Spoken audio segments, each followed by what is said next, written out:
Hi dear students. So this is our first session of 5th semester.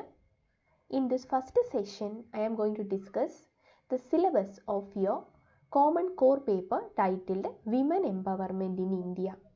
This paper gives much importance to women empowerment, various aspects of women, some important social reformers, freedom fighters, like that. So we can discuss the syllabus in detail. So the paper consists of 5 units. The first unit is theories of feminism. The second is status of women in India through the ages. Third, women in national movement. Fourth, women Indian feminism, thinkers and activists. And the fifth one is constitutional protection and rights for justice. So we can discuss the syllabus in detail. So regarding the first unit. So the first unit is theories of feminism. Feminism is a very common word. I think you have heard the term feminism and you will certainly be familiarized with the term feminism. So feminism is the advocacy of women's rights on the ground of the equality of sexes. Actually, feminism stood for equality of the sexes. That means male and female are equal. There is no need to suppress a particular sex. That is the basic concept of feminism. Feminism is not a bad concept or a derogatory term. So feminist means if a person is feminist, it means that she or he gives much importance to the equality of two sexes. They don't consider women as secondary citizens. That is the difference. So anyway, in the first unit, when we are taking the first unit, we will discuss the various theories of feminism in detail.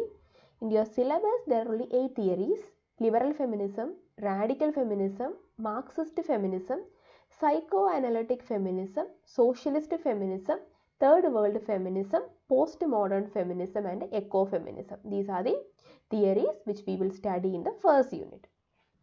So now we are going to the second unit, that is status of women in India through the ages. You may have almost completed studying this because you have completed studying ancient India, medieval India and even modern Indian history. But the second unit analyzes the status of women in India. What was the status of Indian women during the ancient period, Vedic period, medieval period, during the invasions of various rulers, which was followed by the colonial era and post-colonial era. That means this unit is somewhat a broad unit which studies the condition or the status of women from the ancient period to the contemporary period. That means till now, what are the changes that occurred? What was their condition now? Whether Indian women were free, whether they were in chains, what about their equality? All these aspects will be discussed in the second unit. Then we are going to the third unit, women in national movements. You all know about Indian national movement, India's struggle for independence and all. So here also this unit can be divided into 3 parts. The first one is social reform movements in pre-independent India. That means India before independence. Before 1947, there occurred a lot of social reform movements in India, especially for the upliftment of women. So in detail it has been given on women education. What are the actions that happened in India for women education? Then abolition of sati, widow remarriage, abolition of child marriage, polygamy. The next aspect is women in freedom movement. Loads and loads of women have participated in the freedom struggle for India from almost all the parts of India. But here we discuss mainly 3 important leaders. First one is Velu Nachiyar. You may be highly familiar with him. Second is Jhansi Rani Lakshmi Bai. Then Dr. Annie Besant. At the same time, there are a lot of women who have participated in the freedom struggle, but they never came to the forefront of it as the leaders. So we will discuss in detail the role of women in civil disobedience movement of 1930s and the Quit India movement of 1942. The third aspect is it's a contemporary aspect, the contemporary women's movement. And in that aspect, we will discuss the Madura and Nirbhaya case and the changes in law against rape. As you all know that rape and issues are continuing in our society and the court is continuously giving new verdicts. So we will discuss only that two cases. Then Roop Kanwar case and anti-Sati agitation, Chipko Narmada and Apiko Indian women's movement for safe environment. So in short, against rape, against sati, and for a safe environment, what women have done, what was the role played by them. We will discuss all those things and various cases in this third unit. Then in the fourth unit, we have Indian feminism, thinkers and activists. So feminism, we have already discussed. It stood for equality of the two sexes. So feminism is basically considered as a Western concept. We will discuss various feminist theories and it will be clear to you. But in the fourth unit, we are going to discuss Indian feminism. What is Indian feminism? How is it different from the world context? Who were the important feminists? That means the thinkers and activists of Indian feminism. Here we have about 10 reformers.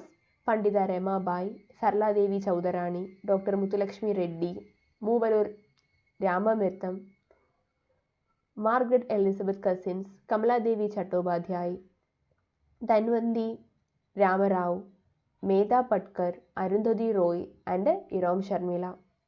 So we will confine our study to these Indian feminist leaders, because we have loads and loads of feminist leaders to study, but we will, due to time constraint and the syllabus constraint, we will confine only to these 10 reformers.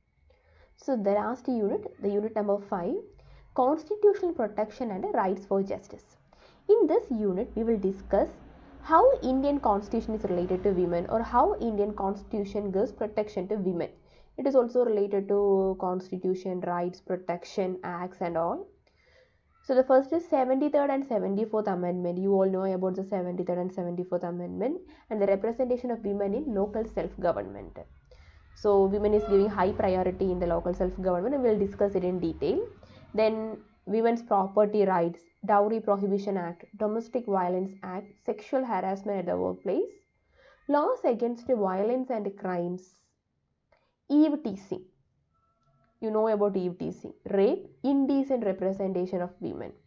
So we will discuss all these things in this paper. When we are discussing the classes, we can take each and every topic in a detailed manner. If you have any doubts, you are free to ask me.